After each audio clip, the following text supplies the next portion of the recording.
The SOAS Clearing Hotline will open from 8 a.m. on Thursday the 14th of August, and we'll have a team of friendly staff and student volunteers ready to talk to you about undergraduate degree options in September 2025.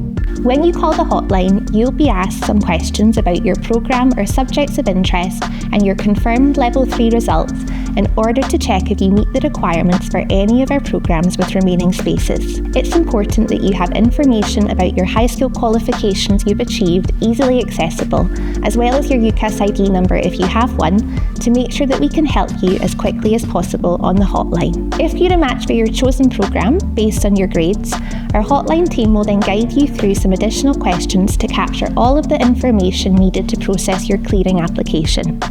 This information will then be passed to the SOAS admissions team, who will review your application, follow up with you for any pending information relating to your qualifications, and communicate a decision as quickly as possible.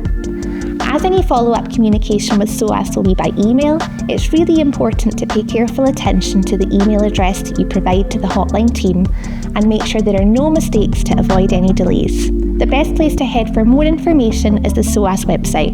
Best of luck with your clearing application.